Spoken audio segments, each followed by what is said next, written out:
Yes, ahorita quito.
con júbilo al Señor, que es nuestra fuerza.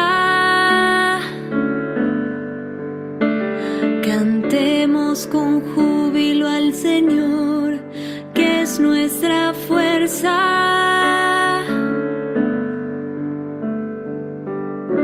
Entonen un canto, toquen el tambor y la cítara armoniosa junto con el arpa.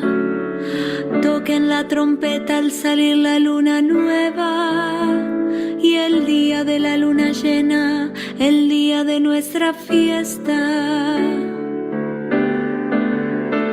Cantemos con júbilo al Señor, que es nuestra fuerza. Porque esta es una ley para Israel, un precepto del Dios de Jacob. Él se la impuso como norma a José cuando salió de la tierra de Egipto. Cantemos con júbilo al Señor, que es nuestra fuerza. Oigo una voz desconocida que dice: yo quité el peso de tus espaldas y tus manos quedaron libres de la carga. Clamaste en la aflicción y te salvé. Cantemos con júbilo al Señor, que es nuestra fuerza. No tendrás ningún Dios extraño, no adorarás a ningún Dios extranjero. Yo, el Señor, soy tu Dios, que te hice subir de la tierra de Egipto. Cantemos con júbilo al Señor, que es nuestra fuerza. Cantemos con júbilo al Señor, que es nuestra fuerza.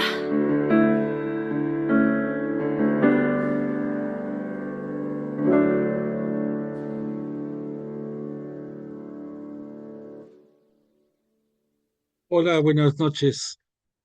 Qué gusto que puedo decirte y que nos podemos decir unos a otros felices Pascuas de Resurrección.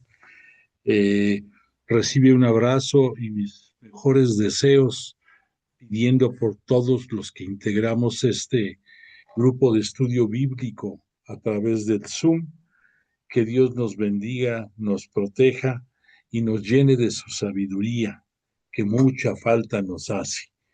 Bueno, pues como siempre, como debe de ser, a través de Jesús de Nazaret le damos gloria y alabanza a Dios Padre, todos juntos, y te invito a que unidos de corazón digamos en el nombre del Padre, del Hijo y del Espíritu Santo. Amén. Padre nuestro que estás en el cielo, santificado sea tu nombre.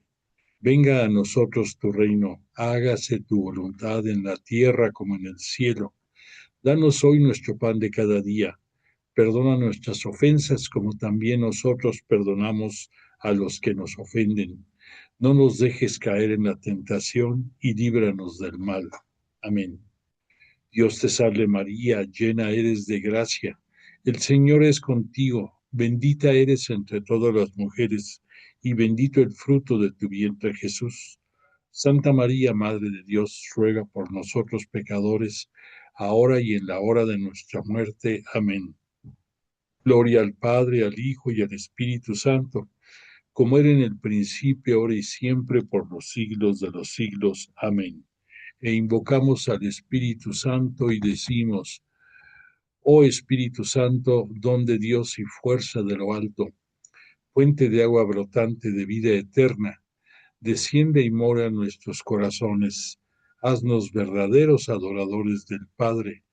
Condúcenos a la plenitud de la verdad y transfórmanos en testigos de Jesús para llevar su nombre hasta los confines de la tierra.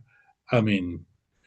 Bueno, pues Nuestra intención particular de esta noche es unidos a la intención para este mes de abril del Papa León XIV, que estemos todos pidiendo al Señor por los sacerdotes en crisis. Fue un gusto para todos el ver que el pasado jueves en la misa crismal en la Catedral de la Ciudad de México, la arquidiócesis renovaba a todos sus sacerdotes y nos da muchísimo gusto porque estos pastores del pueblo de Dios tienen la alta responsabilidad de conducir a todos nosotros como Jesús, el buen pastor. Y no es una tarea fácil, es una tarea que raya en lo monumental, raya en lo grandioso y no es fácil. Entonces, recordemos que la Iglesia Santa Cristiana Católica Apostólica fundada por Jesús está constituida por humanos, comenzando por el propio Papa, todos nuestros cardenales, obispos, presbíteros, diáconos y todos los demás que trabajan por la Iglesia, pero especialmente los sacerdotes necesitan tener un equilibrio emocional, espiritual, de vocación, que no es nada fácil. Los asedios del mundo terrenal los agobian, las tentaciones, los malos ejemplos, en fin, todo lo que tristemente en ocasiones hace que pierdan su vocación ante todos los asedios del maligno, del tentador. Entonces nos unimos a la plegaria del Sumo Pontífice y le rogamos a Jesús, sumo y eterno sacerdote para toda la eternidad, que vea por sus pastores, los saque a los que están en crisis de los momentos que tengan de tribulación y los encamine, los encauce y los llene de gracias y dones por medio del Espíritu Santo para que puedan salir adelante. Pues que así sea. Y por eso esta noche comenzamos con este cántico inspirado en el Salmo 81 de la nomenclatura hebrea, que tiene por nombre para la fiesta de las tiendas. Este salmo lo escogimos por el contenido de lo que dice y porque también va muy de la mano de todo el estudio que estamos realizando acerca de la historia de la salvación, porque pues hemos estado siguiendo con mucho interés la salida del pueblo elegido de Dios de Egipto para convertirse en el Sinaí, en el pueblo de su protección eterna, a través de la intervención de Moisés. Y este cántico que escuchamos, que pertenece al maestro del coro y a la letra de Asaf, uno de los integrantes de los salmistas del Templo de Jerusalén, esto nos evoca la fiesta de las tiendas, que es una de las tres más grandes fiestas dentro del judaísmo y que traía como fin el recordar la travesía, el éxodo que hicieron los liberados de Egipto para llegar a la tierra prometida, a Canaán. Entonces va muy de la mano y pues nos mueve muchas fibras sensibles y por lo tanto agradecemos a Dios Padre que haya manifestado su gloria a través de Moisés en esta gran odisea, en este gran éxodo. Y nosotros hoy, esta noche, le agradecemos a Jesús de Nazaret y al Espíritu Santo que, como siempre, se encuentran entre nosotros para ayudarnos a entender mejor su palabra. Agradecidos con ellos, con Jesús y con el Espíritu Santo, vamos a continuar con nuestro estudio esta noche. Quiero decirte que en el libro del Éxodo, lo hemos estado citando, nos encontramos con algunas interpretaciones encontradas. Y esto obedece a que, como hemos estado hablando, aunque las acciones del Éxodo se desarrollaron más o menos como 1200 años antes de que Jesús viniera a este mundo, la escritura sobre estos acontecimientos se vino dando tiempo después, no cuando fueron sucediendo las cosas. Y esto se consolidó, pudiéramos decir, hasta después de que el pueblo judío regresó del destierro de Babilonia, lo cual podemos citarlo más o menos la escritura del Éxodo, más o menos por el año 650, antes, antes de que viniera Jesús a este mundo. Entonces, pues hay 600 años más o menos de diferencia entre el tiempo que sucedieron los acontecimientos, por un lado, y entonces las tradiciones que fueron pasando primero oralmente y después se fueron consolidando ya en la escritura, pues van teniendo influencia de las distintas escuelas de las que ya hemos hablado muchas ocasiones. La escuela yavista, la escuela eloísta, la escuela sacerdotal y la escuela deuteronómica. Al decir la escuela deuteronómica es consecuencia de todos los escritos que dentro de los 5 libros que constituyen el Pentateuco para nosotros, cristianos católicos, o bien para los judíos lo que viene siendo su Torah, su ley, tienen la influencia marcadísima de Moisés y de toda su vida. Por lo tanto, en algunos momentos hemos encontrado eh, relatos aparentemente contradictorios y que cuesta un poco de trabajo el poder distinguir uno de otro, pero que en el fondo lo que nos debe de importar son los hechos trascendentes, el fondo grueso, pudiéramos decir, de los acontecimientos. Por lo tanto, esta noche vamos a tener un avance muy grande, porque habiendo dejado nuestra reflexión prácticamente después del capítulo 13 del Éxodo, cuando vimos que después de las 10 plagas que asolaron a Egipto, después de que Dios Padre hizo que por un lado se cumpliera la voluntad de liberar al pueblo hebreo, al pueblo israelita,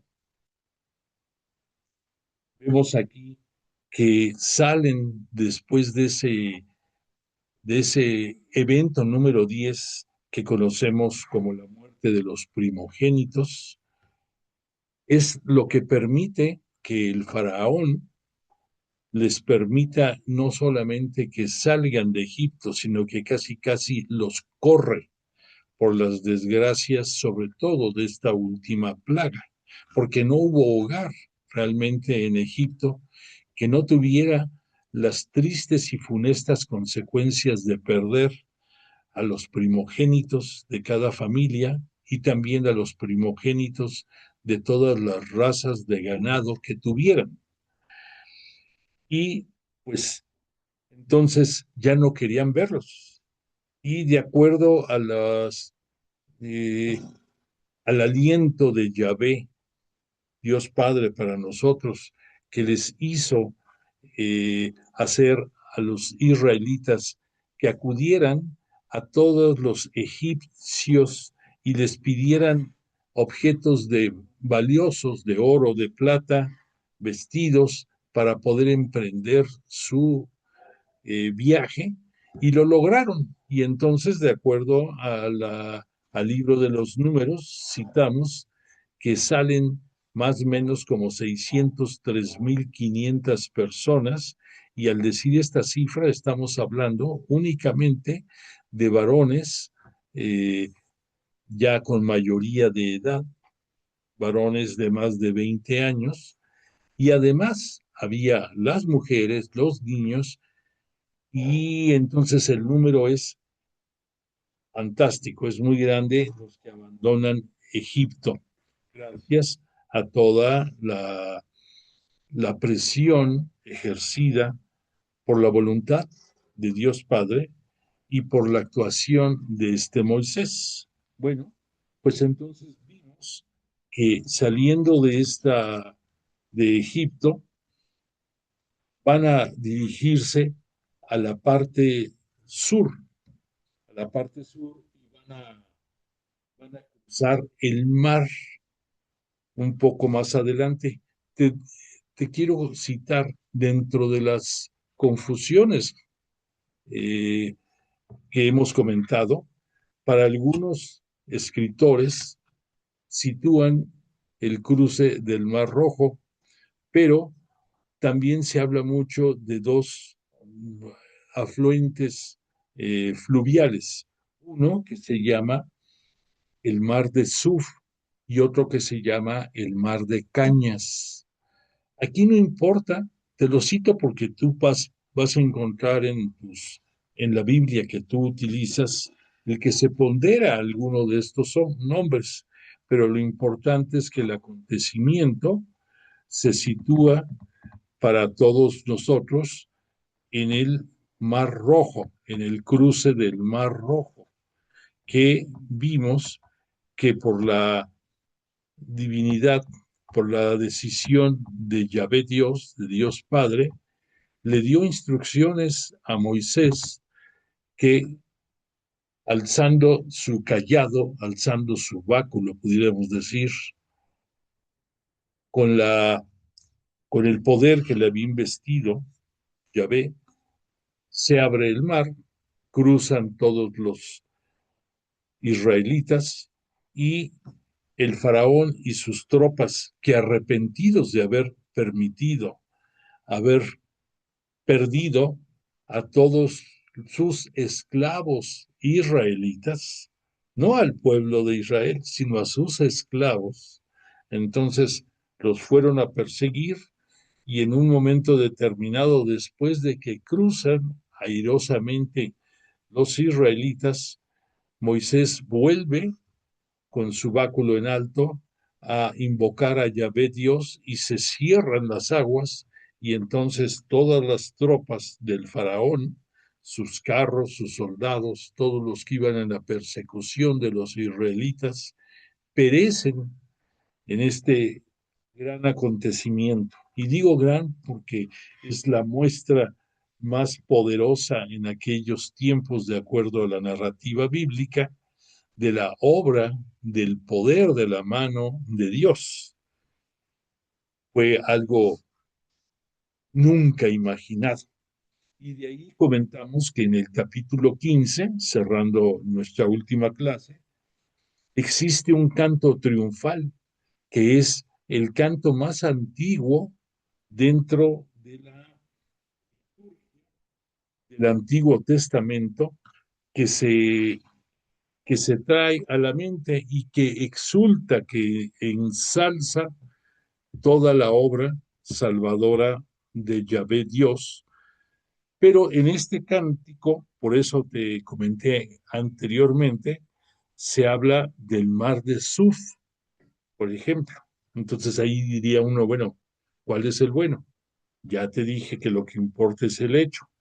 También resalta mucho este canto triunfal la acción del Espíritu Santo. Recordemos, hemos mencionado muchas veces que la historia es progresiva, la historia de la salvación, y entonces lo que desde un principio en la creación se veía como ese poder del viento sobre las aguas, es una prefiguración del Espíritu Santo. Y en este cántico lo vemos a ver, lo volvemos a ver, porque, por ejemplo, en el versículo 8 dice, al soplo de tu ira se aglomeraron las aguas. Entonces aquí el soplo es la presencia del Espíritu Santo, que repito, no es conocido como ese nombre, con ese nombre, porque esto se va a dar a conocer hasta la gloriosa venida de Jesús de Nazaret entre nosotros. Él nos va a presentar el Espíritu Santo, pero la prefiguración y la acción desde la creación del mundo se ve del Espíritu Santo, y aquí no es la excepción. Y recordemos que dentro de las manifestaciones típicas del Espíritu Santo, el viento es una de ellas, igual que el agua, como también lo es la nube, el fuego y otras más, pero las más conocidas son esas. Entonces, el aliento que permitió, de acuerdo a la narrativa de este canto triunfal, es el poder de Yahvé Dios, Dios Padre para nosotros, a través del Espíritu Santo. Y entonces, este canto es bellísimo porque, por ejemplo, en otro de sus estrofas, en el versículo 13, en el 11, va a citar, ¿quién como tú, Yahvé, entre los dioses? Recordemos, aquí habla de dioses con D minúscula, resaltando que el único Dios al cual podemos escribir su nombre con mayúscula es Yahvé Dios, Dios Padre para nosotros. Los demás son burdas imitaciones que aspiran a tener el poder y la preponderancia divina. Bueno, pues entonces, en este cántico que vimos que exulta que van a llegar a Caná por el poder de Dios, hasta ahí nos quedamos en nuestra última clase. Y vimos un poquito más porque después de la marcha por el desierto que ya hablamos, que dentro de las tres vías probables para desplazarse hacia la tierra de Cana, por voluntad divina, vemos que este tránsito de los israelitas hacia la tierra prometida se hizo por una vía muy diferente a la que muchos esperaban.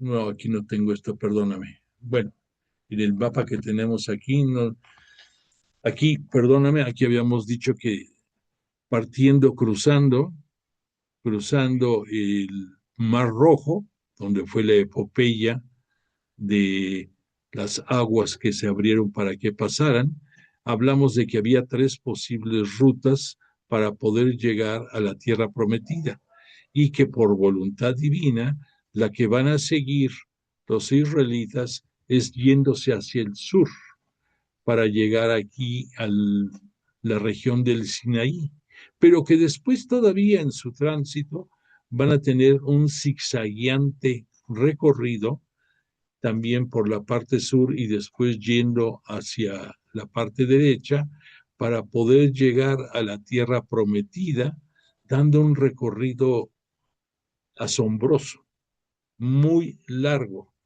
Y aquí pues vamos a seguir analizando el por qué, entre otras razones, fue esta decisión de Dios Padre de que fuera este éxodo tan largo.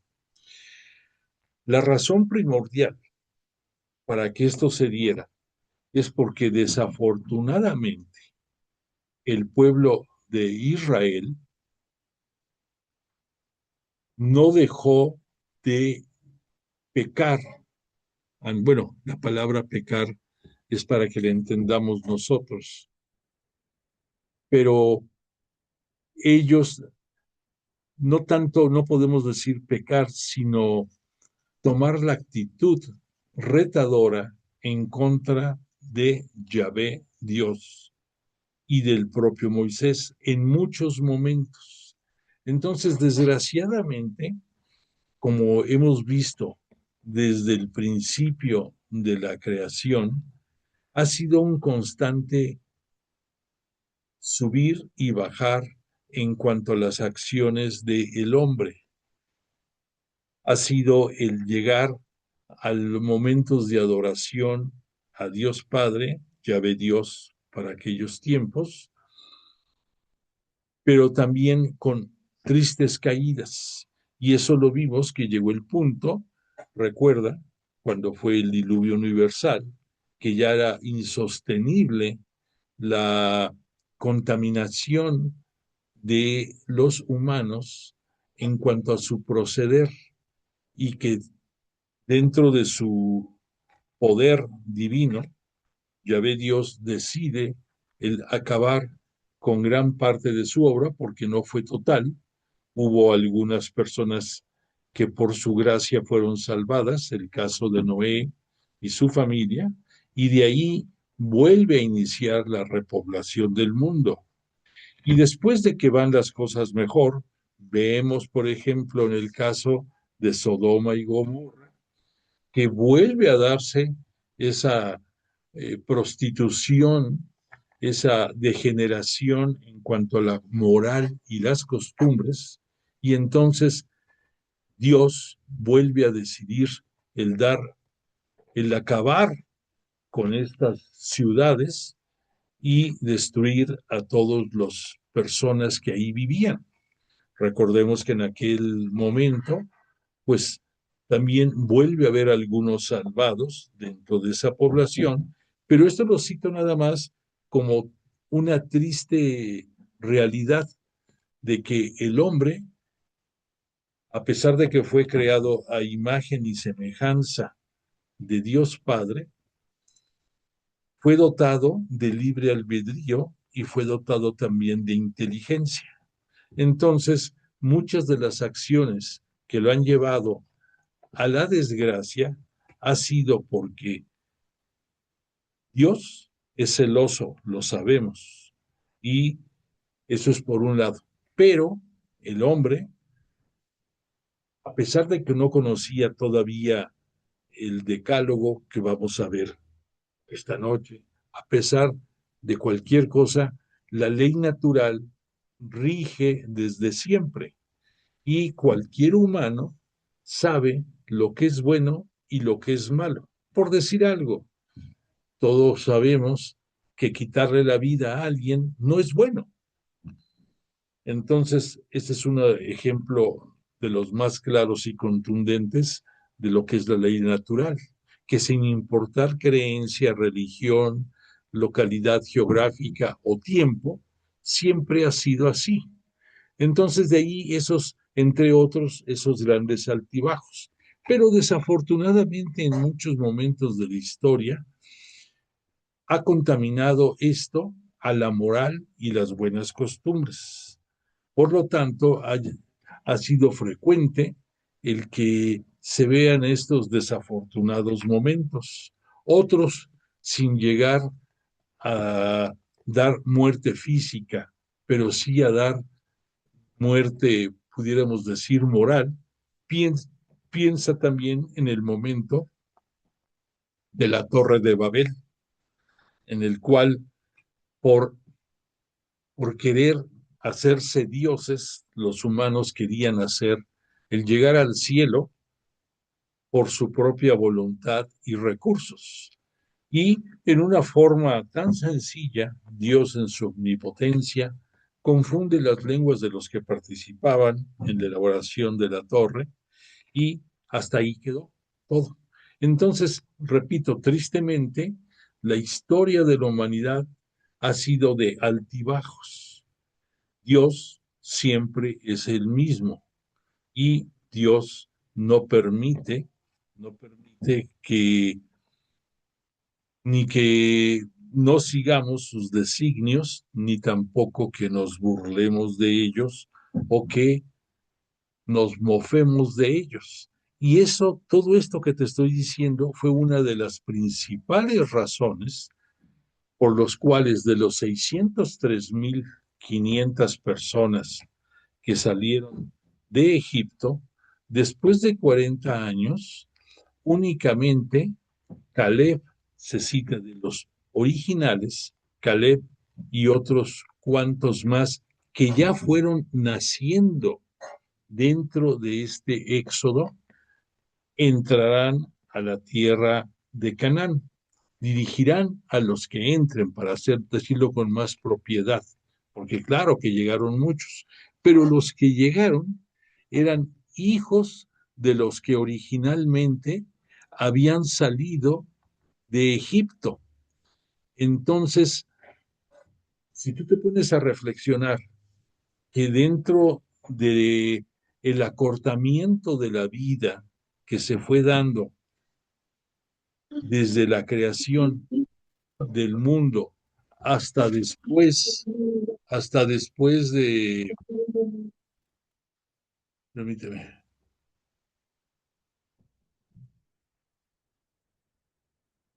en ese acortamiento de la vida que se fue generando, ya para estas alturas, el decir 40 años era hablar de una generación. Y por esa razón, estos 40 años que tardaron en su peregrinar, en su éxodo, los israelitas, fue para en ese tránsito ir purificando y también para ir castigando los excesos que se habían tenido durante el devenir de este éxodo. Porque vamos a ver, desde el capítulo 15 que estábamos viendo, para ubicarnos, nos citan que hubo una población de nombre Mará, que en Mará es una de las primeras manifestaciones que los israelitas hacen en contra de Moisés y en contra de Yahvé Dios, Dios Padre para nosotros, porque no había agua potable. Precisamente el nombre de Mará, dijimos, significa aguas amargas, y que ahí nos llamaba la atención, por lo menos a mí me llamaba mucho la atención, que para purificar esa agua le pidió Yahvé a Moisés que echara un madero. Y a mí me llamaba la atención porque el madero no lo vuelvo yo a ver citado dentro de las Sagradas Escrituras, sino hasta que se empieza a hablar del madero que va a ser la cruz de Jesús cuando venga ya en los tiempos de la plenitud. Pero aquí se da. Y entonces, otro detalle muy importante que tenemos que tomar en cuenta es que dentro de la redacción de la Sagrada Escritura, en este mismo capítulo 15, concretamente, para ubicarte en el versículo 25, ahí se cita por primera ocasión dentro del Éxodo, en que dice, allí le dio decretos y normas y lo puso a prueba. ¿Quién generó esto?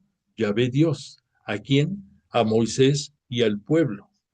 Entonces, desde aquí, desde el capítulo 15, dentro de los 40 capítulos que tiene el Éxodo, aquí es la primera muestra de que todavía no llegan al Sinaí, todavía no llegan a recibir el decálogo y mucho menos otras normas y disposiciones que de la mano de este Moisés se van a ir dando. Mas, sin embargo, aquí dice después en el versículo 26, dijo, si escuchas atentamente la voz de Yahvé, tu Dios, y haces lo que considera recto, si obedeces sus mandatos y guardas todos sus preceptos, no te afligiré con ninguna de las plagas con que afligí a los egipcios, porque yo soy Yahvé, el que te sana. Después llegaron a Elín, donde 12 fuentes y 70 palmeras acamparon allí junto a las aguas. O sea, después de haberlos sometido a una tribulación en el que el pueblo israelita manifiesta su descontento y manifiesta su pesar de haber salido de Egipto, después no solamente Dios les provee el líquido vital del agua, sino que los conduce a una región en que había fuentes y palmeras para que estuvieran a gusto. Aquí vemos otra vez la manifestación de la misericordia de Dios. Y después de esto viene el otro episodio en que se quejan de la comida que era escasa, que prácticamente pues en las zonas en las que andaban en el desierto, no había casi nada de comer. Y entonces ya se les habían acabado los panes ácimos, con los cuales dentro de la celebración de la primera Pascua judía, la noche anterior a la salida, eh, habían llevado, que en ese momento eran panes sin levadura, porque no había habido tiempo de hacer de otro tipo de panes, y cargaron con ellos el tiempo que se pudo, y de ahí iban alimentándose en parte. Pero de ahí vamos a ir también viendo en este desarrollo del Éxodo que se van a ir dando los elementos que van a ir constituyendo la esencia de las grandes fiestas dentro del judaísmo, ya eh, en los tiempos en que tuvieron asentamiento en Judea y en Israel, ya en la tierra prometida, ya en los tiempos del rey David, etcétera, etcétera.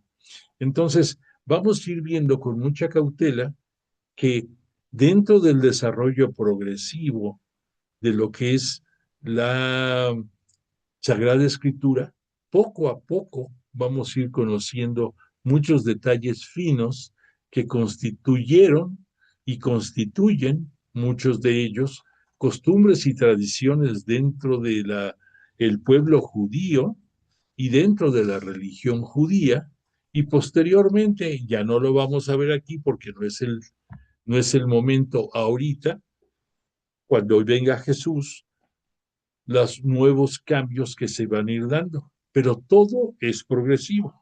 Entonces aquí vemos en el capítulo 16 que Yahvé Dios, Dios Padre, se conduele de esos reclamos que a través de Moisés hacía el pueblo israelita, y les dice que les va a alimentar en el desierto. Aquí Aquí vemos que Dios es omnipotente, es una de sus cualidades, y para Él no hay imposibles. Y la naturaleza obedece a todos sus mandatos y decisiones. Entonces, a través de transformar ciertas cosas o a través de desarrollar el potencial de la naturaleza que Él mismo, junto con Jesús y el Espíritu Santo, Jesús su unigénito y el Espíritu Santo, desde la formación del mundo, fueron dotando a la naturaleza de un poder suficiente para alimentarnos. Pero en el desierto vemos que fuera de arácnidos y de serpientes y de muchos ponzoñosos animales, pues en muy pocas partes van encontrando vegetación. Mas eso no fue limitante para que en la misericordia de Dios, a través de, se dice que en ciertas épocas del año hay un insecto que pudiéramos decir poliniza algunas, por decir una expresión, poliniza vegetación dentro del desierto, y de ahí sale ese limo, esa migaja, pudiéramos decir, sobre las plantas, que era el maná, y que ese maná les podía dar la energía suficiente para mantenerse. Eso por un lado. Y por otra parte, otra acción en que vemos la voluntad de Dios a través de la naturaleza. Les envió también muchas codornices. Y tú dirás, bueno, ¿y esas codornices cómo es que fueron saliendo? Bueno, pues te voy a decir una cosa. Tú sabes, porque lo ves en este mundo todavía actualmente, que hay muchos animales que migran de acuerdo a las estaciones del año y que a veces se convierten en unos desplazamientos fantásticos. No vayas tan lejos. Piensa en las mariposas monarca, que actualmente llegan a los bosques eh, de Michoacán y de otras latitudes cercanas a Toluca, todo lo que es el, lo que conocemos el santuario de la mariposa monarca, que vienen desde Canadá y que recorren miles de kilómetros para poder llegar aquí. O piensa, por ejemplo, en las ballenas que llegan a la parte de la península de Baja California, en el mar del Vizcaíno, en la reserva del Vizcaíno, y que ahí llegan para aparearse cada año, por citarte algo. Pues para que entiendas mejor, las codornices que alimentaron a por grandes momentos al pueblo de Israel en el Éxodo, provenían porque las codornices venían también de de la zona europea, venían y entonces venían descendiendo eh, hacia el sur también.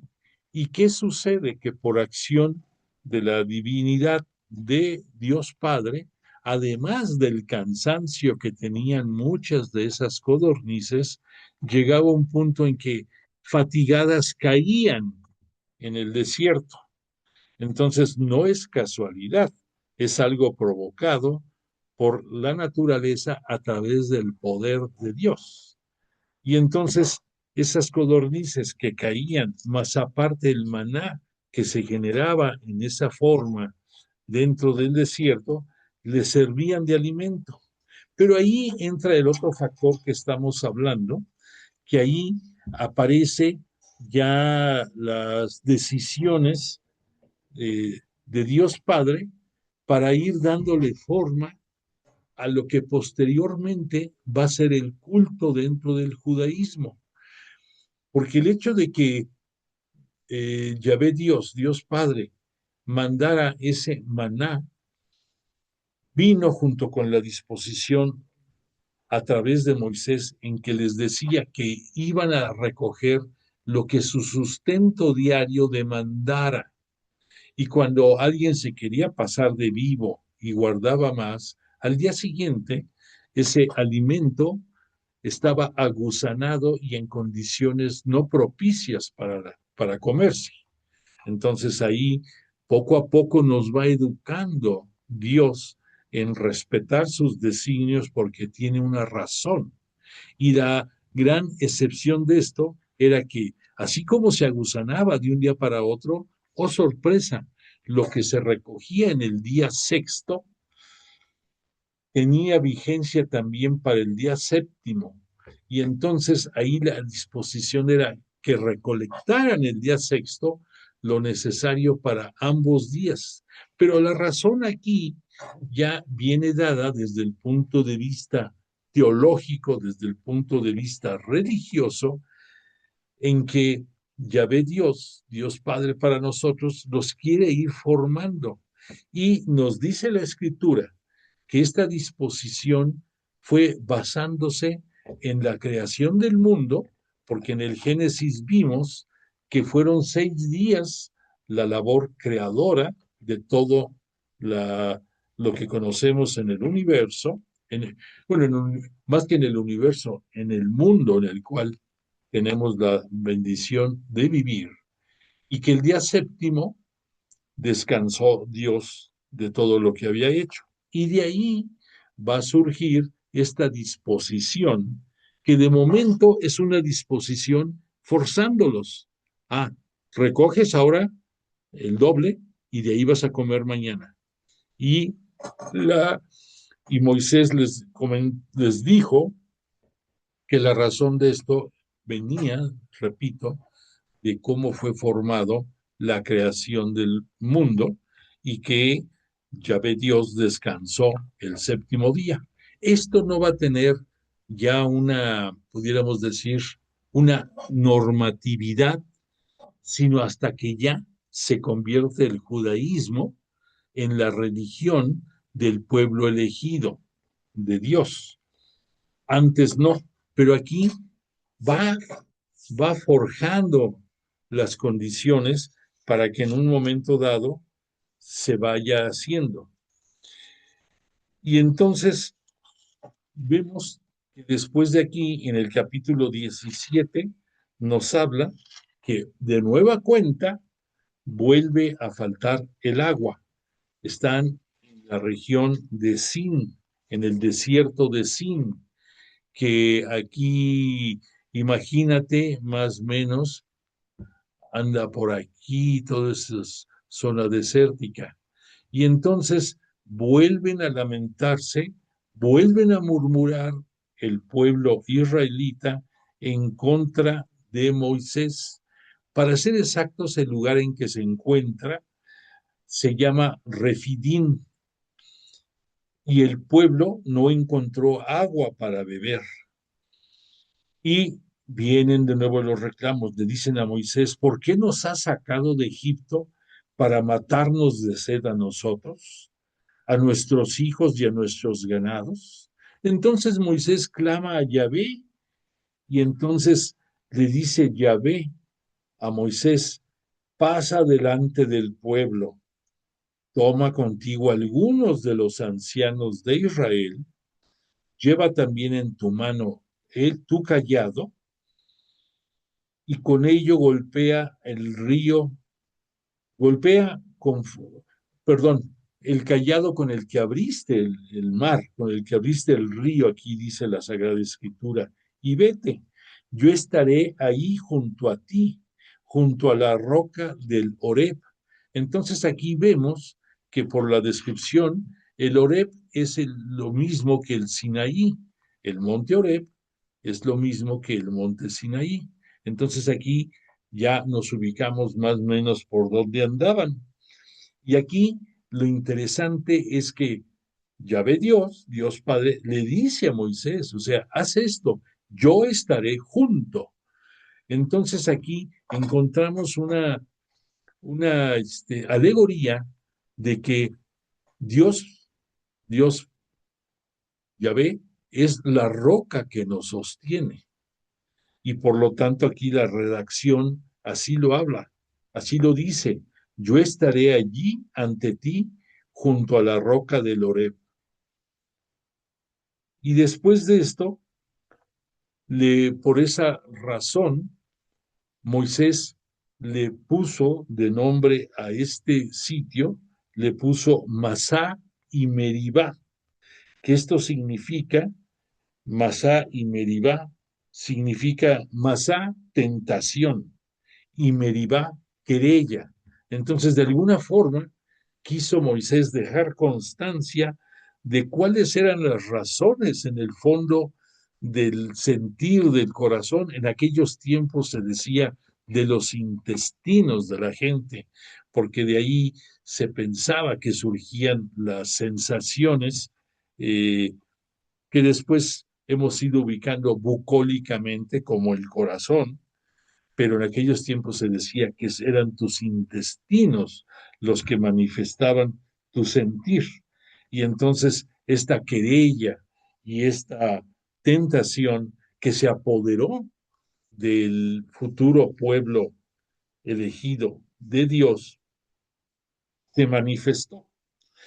Y entonces Moisés hizo esto y después vimos aquí no lo narra la Sagrada Escritura, te lo aclaro. Pero la tradición nos dice que este Moisés por 2 ocasiones golpeó la roca. Repito, no lo dice la Sagrada Escritura, pero no faltan algunos estudiosos de la Biblia que dicen que esto fue la razón principal por la cual Moisés no pudo entrar a la tierra prometida. Hay otra más grande que esta, pero esto, repito, no lo dice la Biblia, lo dicen algunas tradiciones. Bueno, después vimos que en esta población de Madián, aquí fue donde vivió este Moisés en su juventud. Fue donde ahí conoció a Jetro, un sacerdote al estilo egipcio. No, no te vayas a confundir, no pienses un sacerdote de acuerdo a Dios Padre.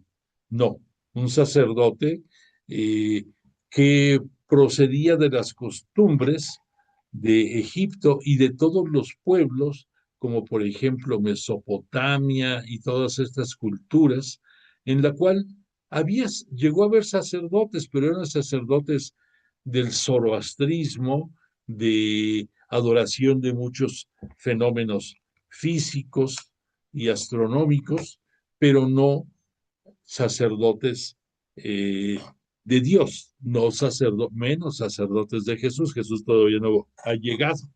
Pero entonces no nos confundamos. Jetro era sacerdote egipcio. Y entonces este Jetro va a ver a este Moisés cuando se encuentran ahí por Refidim. Antes de que fuera este momento en que llega Jetro, vimos que se presenta una batalla entre los israelitas y los amalecitas. Los amalecitas son la nación que su líder, su dirigente fue Amalek, que a Amalek lo conocemos desde el Génesis. Y recordemos que ahí dos detalles importantes. El primero, la Sagrada Escritura nos menciona que Moisés mandó a Josué a combatir.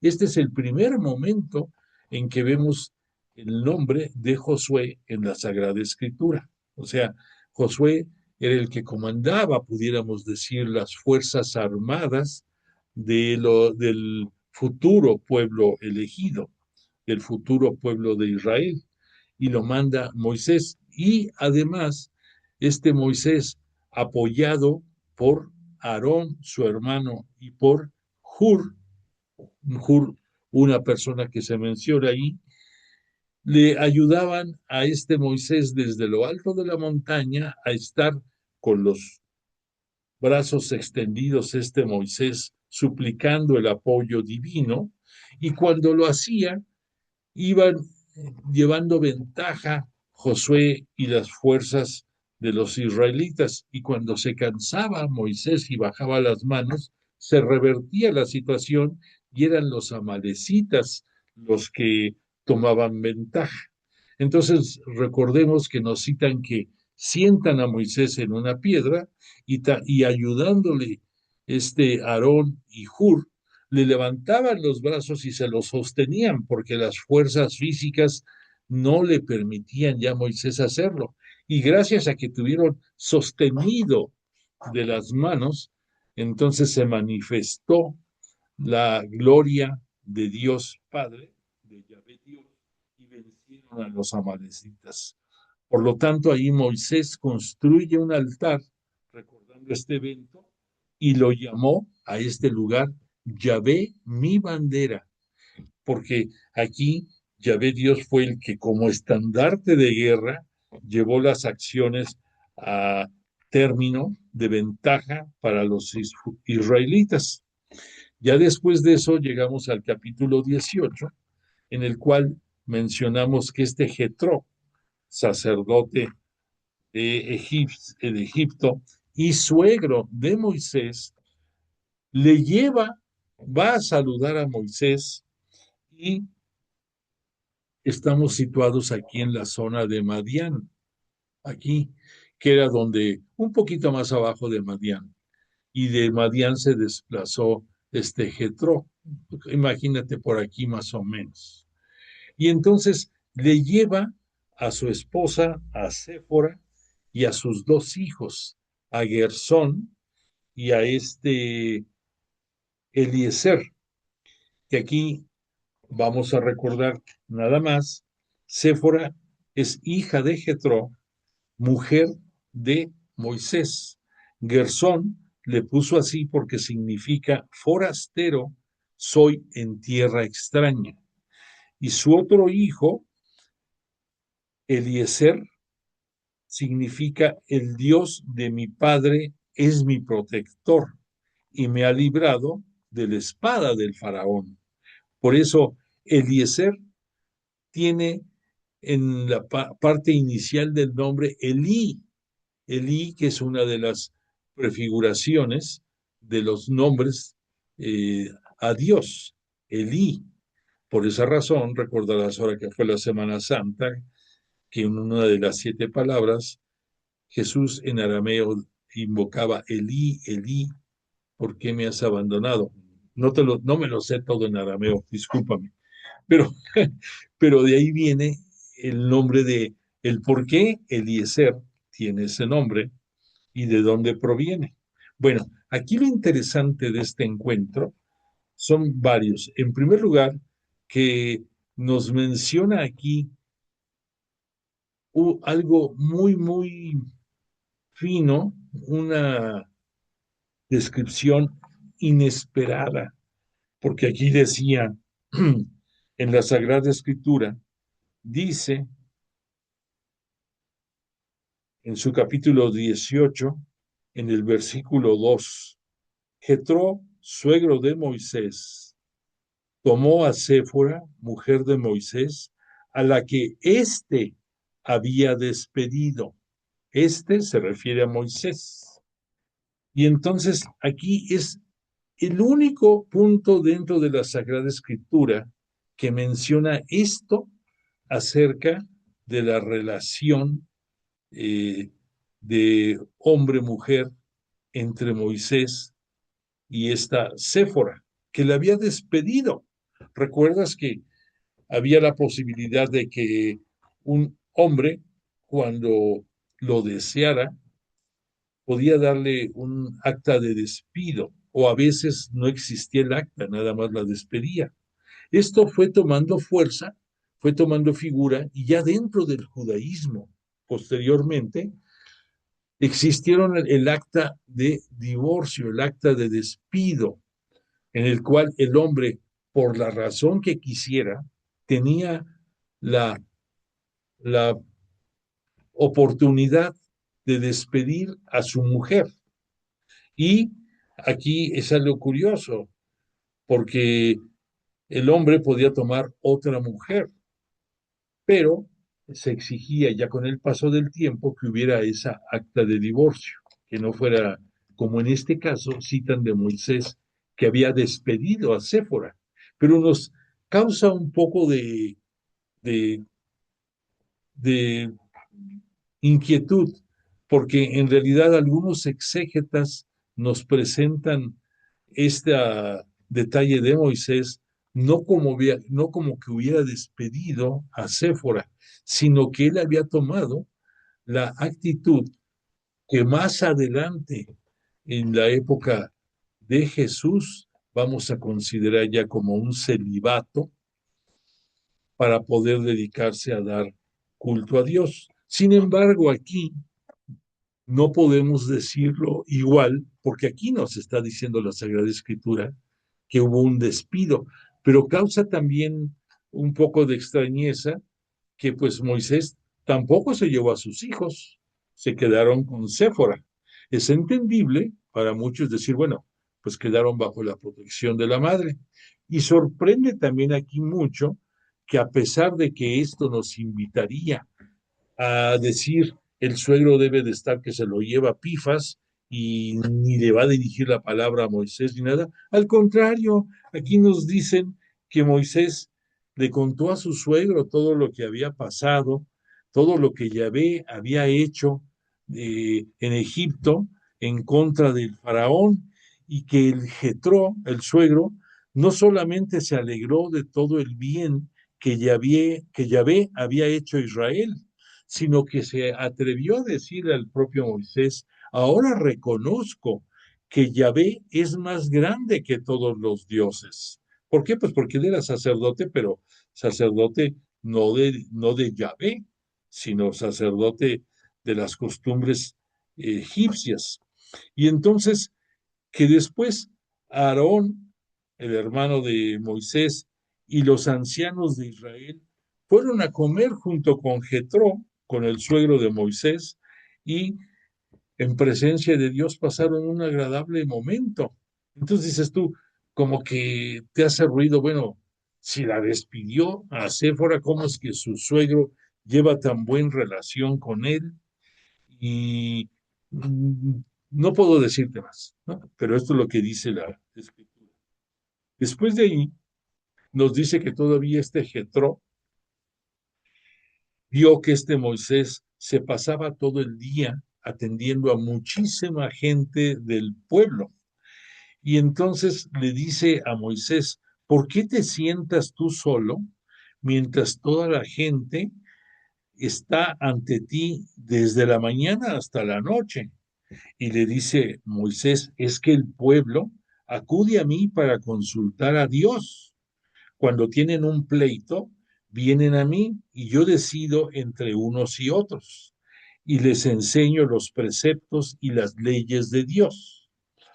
Aquí nos llama también la extrañeza, porque así dice la redacción, pero esos preceptos y leyes de Dios, poco a poco Moisés los va conociendo, pero aquí da la impresión de que como que ya estuvieran redactados, y no es así.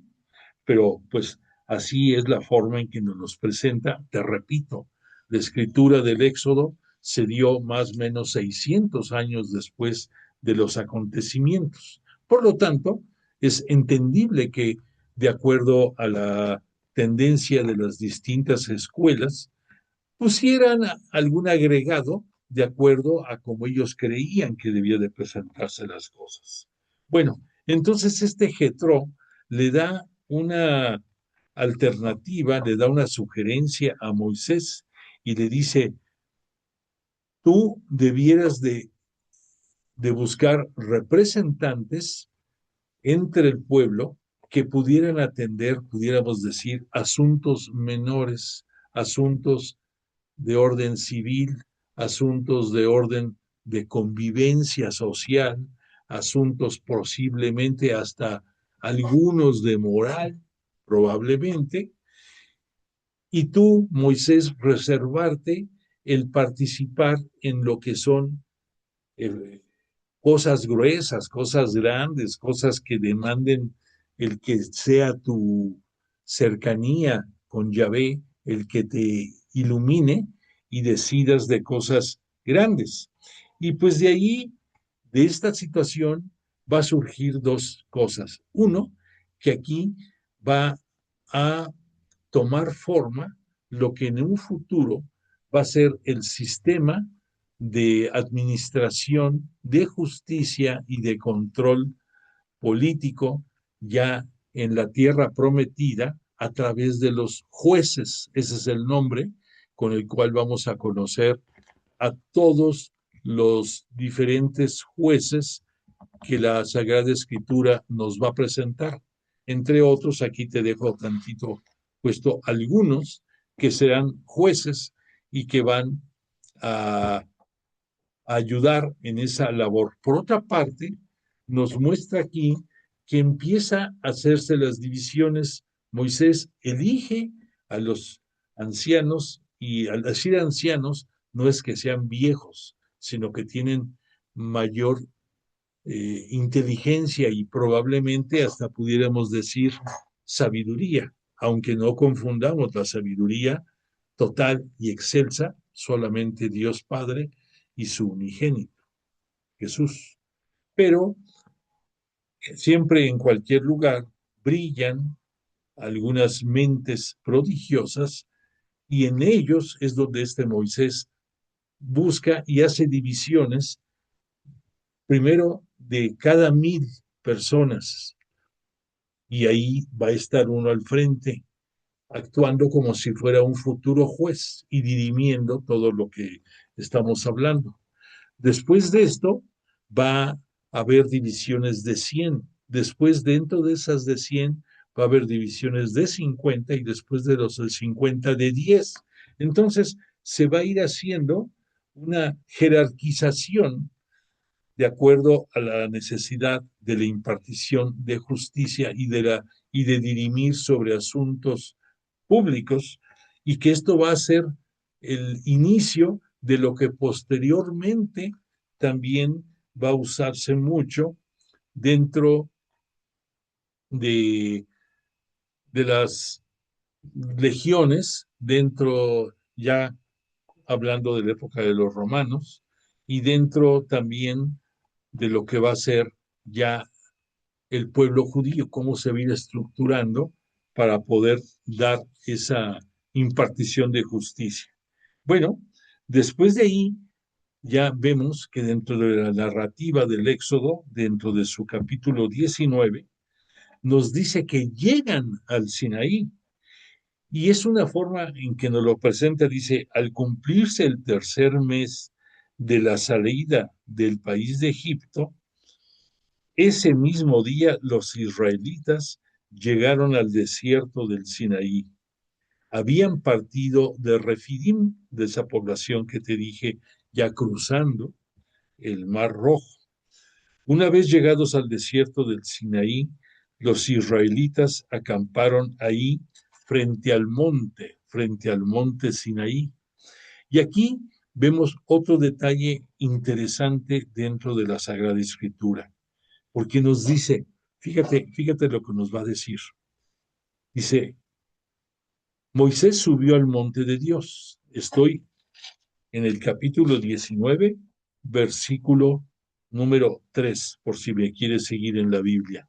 Dice, Yahvé lo llamó desde el monte y le dijo, habla así a la casa de Jacob y anuncia esto a los hijos de Israel.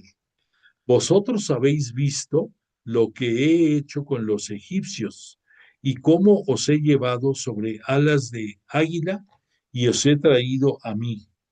Ahora pues, si de verdad me obedecéis y guardáis mi alianza, seréis mi propiedad personal entre todos los pueblos, porque mía es toda la tierra. Seréis para mí un reino de sacerdotes y una nación santa. Estas son las palabras que has de decir a los israelitas.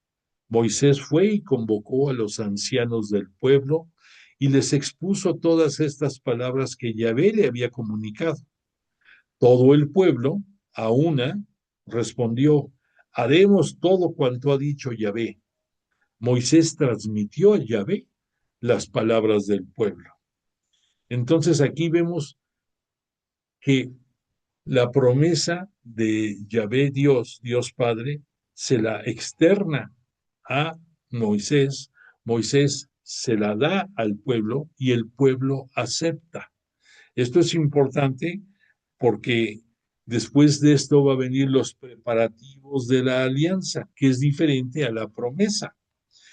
En el versículo 9 le dice Yahvé a Moisés, yo me acercaré a ti en una densa nube, para que el pueblo me oiga hablar contigo, y así te crea para siempre. Moisés refirió a Yahvé las palabras del pueblo. Yahvé dijo a Moisés, ve al pueblo y que se purifiquen hoy y mañana, que laven sus vestidos y estén preparados para el tercer día, porque el tercer día descenderá Yahvé sobre el monte Sinaí a la vista de todo el pueblo. Pues señala un límite alrededor del monte y di a la gente que se guarde de subir al monte o de tocar su falda, no la falda de las mujeres, la falda del monte, o sea, la parte baja. Pues quien toque el monte morirá, y que nadie ponga la mano sobre el culpable, que será apedreado o asaeteado. Asaeteado sería, una saeta es una flecha, sería muerto a flechazos. Sea hombre o animal, no quedará con vida. Solo cuando suene el cuerno podrá subir al monte. El cuerno es desde entonces muy conocido y dentro del pueblo judío, pues, siempre que se tocaba el cuerno, de, era señal de que Yahvé se iba a manifestar, una teofanía. Moisés bajó del monte a donde estaba el pueblo, lo purificó y ellos lavaron sus vestidos. Después dijo al pueblo: estad preparados para el tercer día, no os acerquéis a vuestra mujer. Entonces aquí dentro de los preparativos vemos, punto número uno importante, Yahvé Dios le dice a Moisés: me acercaré a ti en forma de una densa nube. Ya vimos que la nube es otra de las manifestaciones del Espíritu Santo.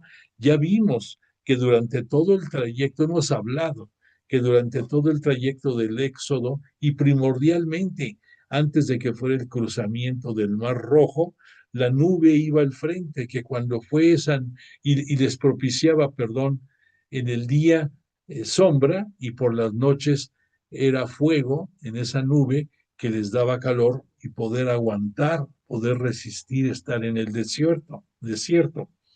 Pero por otra parte vemos que pues es una de las manifestaciones del Espíritu Santo,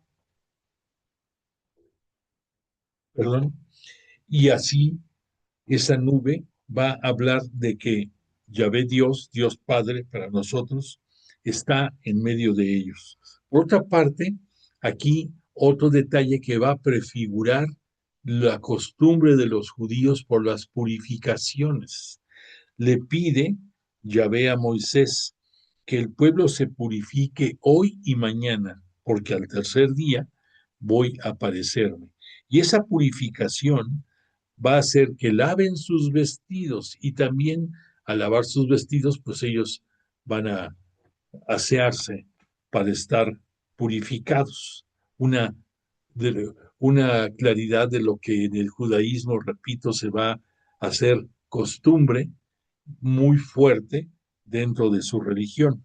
Y después Moisés les da otro precepto, pudiéramos decir, que dentro de su purificación no se acercaran a su mujer, o sea, que no tuvieran intimidad, que no tuvieran relaciones, como cualquier pareja acostumbra a tener, pero como parte de esta purificación demandaba a Moisés el que estuvieran, ahora sí que más, más bien portados, pudiéramos decir.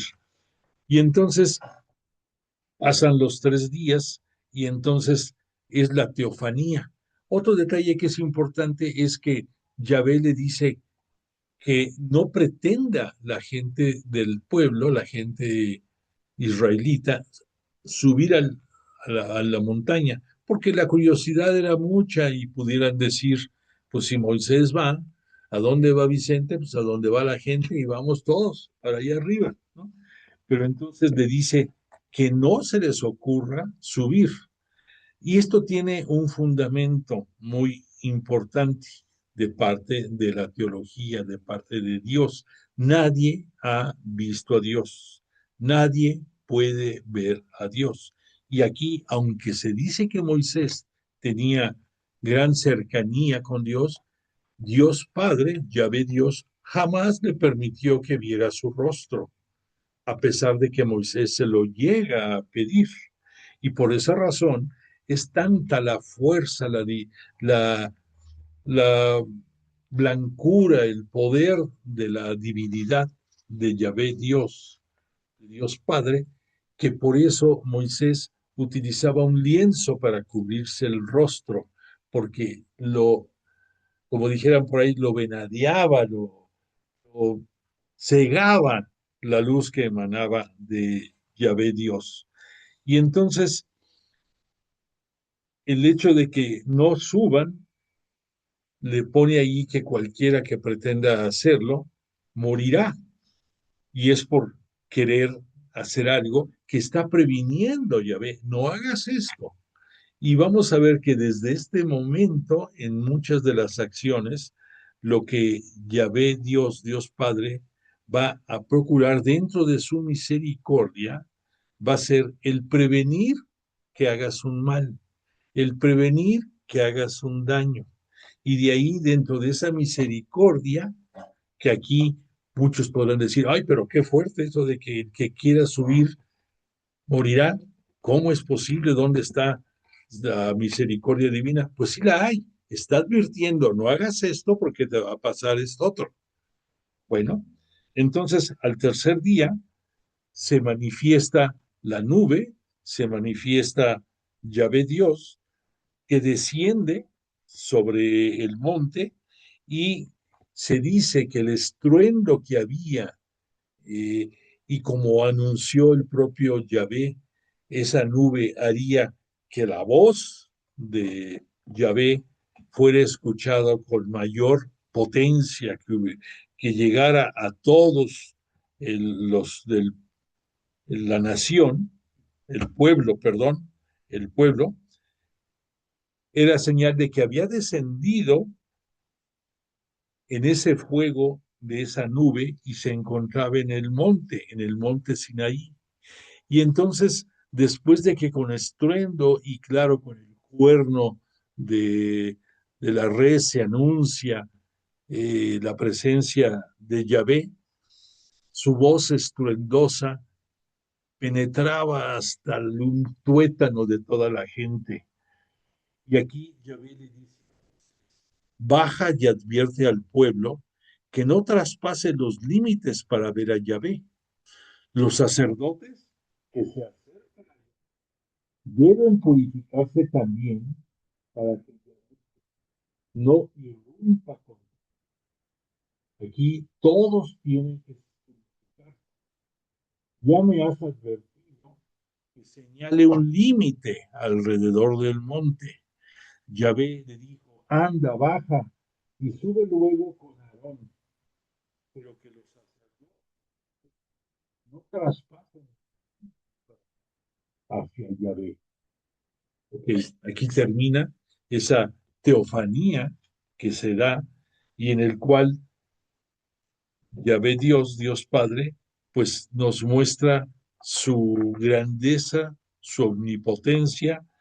Y después de esto entramos al capítulo 20, en el cual ya propiamente nos va a hablar del decálogo. Entonces imagínate, pensamos en Moisés y pensamos de inmediato en las tablas de la ley y pensamos en automático que así se dieron las cosas. Sin embargo, aquí estamos conociendo nosotros los diferentes episodios previos que se dieron al decálogo. Aquí vemos una ilustración que nos inspire un poco. Pero entonces en este capítulo 20, Dios pronunció estas palabras: yo soy Yahvé, tu Dios, que te he sacado del país de Egipto, del lugar de la esclavitud. No tendrás otros dioses fuera de mí. No te harás escultura ni imagen alguna de lo que hay arriba en los cielos, abajo en la tierra o debajo de las aguas de la tierra. No te postrarás ante ellas. Yo soy un Dios celoso que castigo la iniquidad de los padres en los hijos hasta la tercera y cuarta generación de los que me odian. Pero tengo misericordia de 1000 generaciones con los que me aman y guardan mis mandamientos. No pronunciarás el nombre de Yahvé, tu Dios, en falso, porque Yahvé no dejará sin castigo a quien pronuncie su nombre en falso.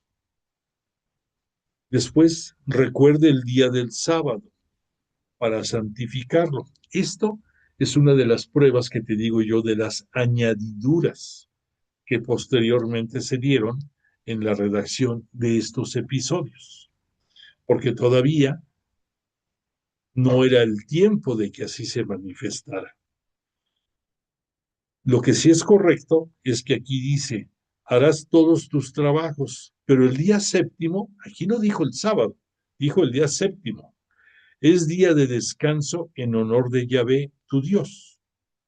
No harás ningún trabajo, ni tú, ni tu hijo, ni tu hija, ni tu siervo, pues en 6 días hizo Yahvé el cielo y la tierra, el mar y todo cuanto contienen, y el séptimo día descansó. Por eso bendijo Yahvé el día del sábado y lo santificó. Honra a tu padre y a tu madre. No matarás, no cometerás adulterio, no robarás, no darás testimonio falso contra tu prójimo. No codiciarás la casa de tu prójimo, ni codiciarás la mujer de tu prójimo, ni su siervo, ni su sierva, ni su buey, ni su asno, ni nada que sea de tu prójimo. Dios ha venido para ponernos a prueba, para que tengáis presente su temor y no pequéis. Y el pueblo se mantuvo a distancia mientras Moisés se acercaba a la densa nube donde estaba Dios.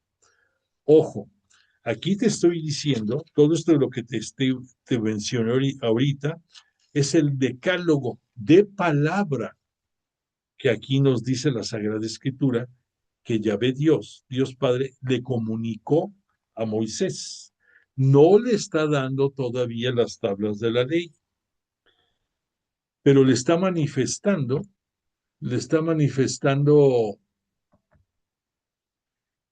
eh, lo mismo que vamos a advertir en el decálogo.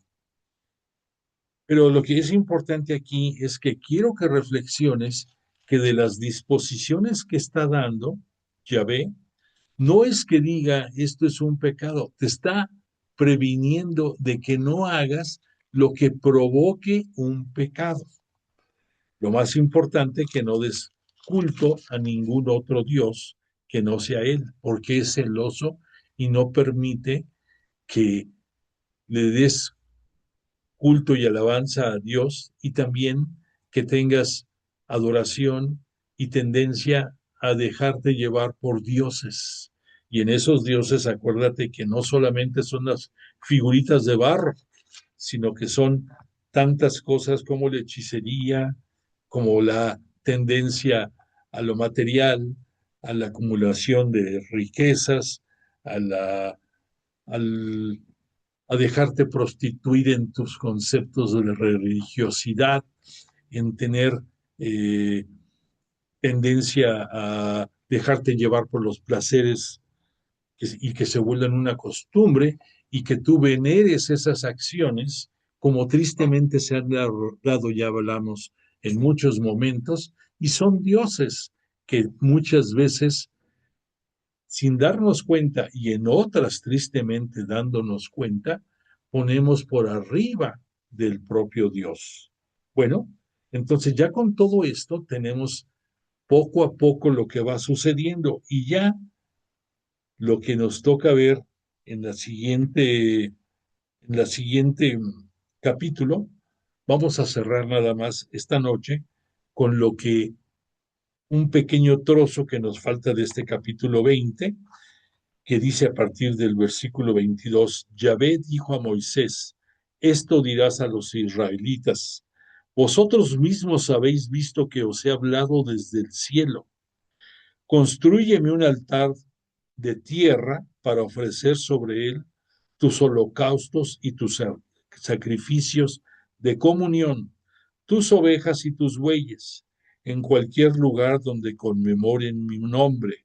Vendré a ti y te bendeciré. Ahí, repito, son agregados de las diferentes escuelas, probablemente de la escuela sacerdotal, dándole más contundencia a lo escrito y a los acontecimientos que sucedieron 600 años atrás. Y entonces, agradeciéndole a Jesús de Nazaret y a su Espíritu Santo, el que nos acompañe en esta noche, vamos a dejar aquí nuestra enseñanza de este día. Vamos a continuar dentro de 8 días con el capítulo 21. Y yo te agradezco a ti tu presencia y tu generosidad de escucha, y deseo para tu familia y para ti una semana pródiga en realizaciones, en felicidad y sobre todo en salud y amor a Dios. Y te pido que des constancia de tu participación en la forma acostumbrada, y te pongo la canción de cierre para esta noche. Gracias de tu presencia.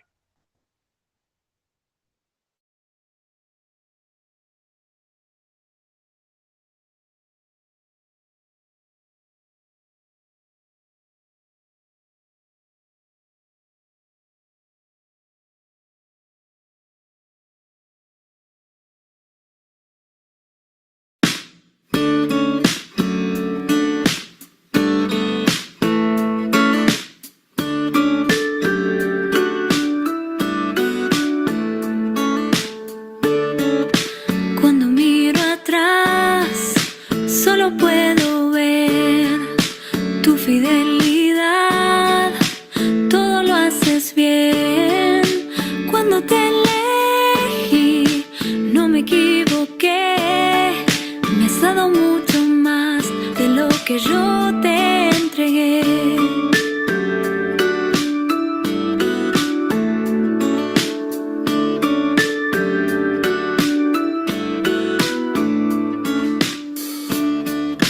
Sé que me conoces como nadie lo hace.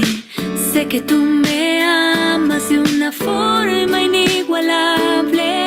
Hoy quiero agradecer por salir a mi encuentro, por darme vida nueva y estar en todo momento. Si tú iluminas mis días, ¿a quién iré? Solo tú tienes palabras de vida. ¿A quién iré? No te cambio por nada. No te cambio por nada. No te cambio por nada. No te cambio por nada.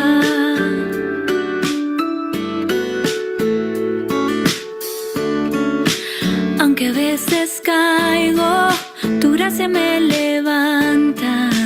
Cuando me voy lejos, tu amor es quien me alcanza. Siempre volveré a tu corazón, que me enseña